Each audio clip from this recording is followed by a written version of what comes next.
राजस्थान के रेगिस्तान में स्थित एक छोटा सा राज्य था जिसका नाम विजयगढ़ था।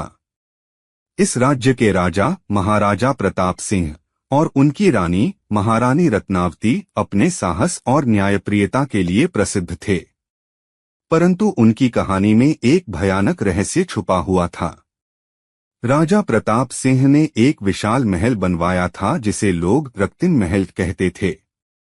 इस महल का निर्माण सुंदरता और भव्यता का अद्वितीय उदाहरण था, परंतु महल के कुछ हिस्से हमेशा बंद रहते थे और किसी को भी उन कमरों में जाने की अनुमति नहीं थी।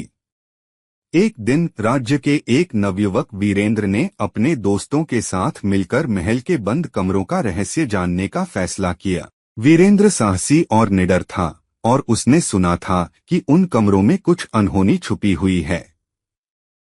रात के समय जब पूरा महल सो रहा था, वीरेंद्र और उसके दोस्त महल के बंद हिस्से में घुस गए। उन्होंने देखा कि वहां एक पुराना तहखाना था। तहखाने में प्रवेश करते ही ठंडी हवा का झोंका आया और एक रहस्यमय आवाज सुनाई दी, कौन हो तुम लोग? यहां से चले जाओ। लेकिन वीरेंद्र ने हिम्मत नहीं हारी और आवाज की दिशा में बढ़ता गया। तहखाने के एक कोने में एक पुराना कास्केट था। वीरेंद्र ने कास्केट को खोला और उसमें से एक प्राचीन पुस्तक निकाली।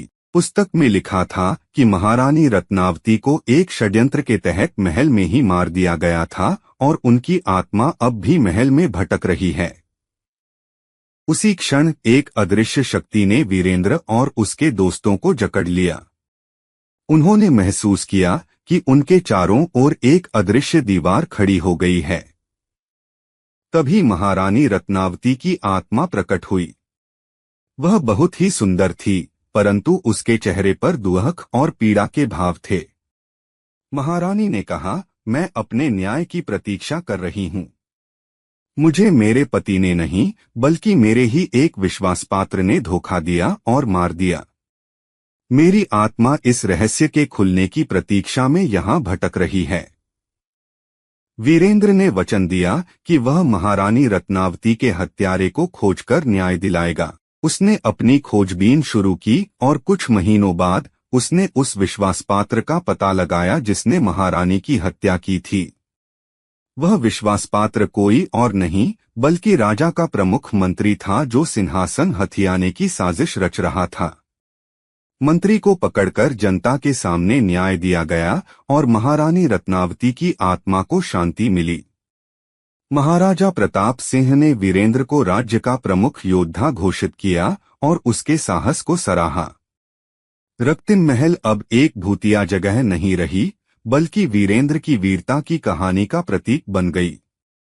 आज भी लोग वीरेंद्र की बहादुरी और महारानी रत्नावती की आत्मा की मुक्ति की कहानी सुनाते हैं।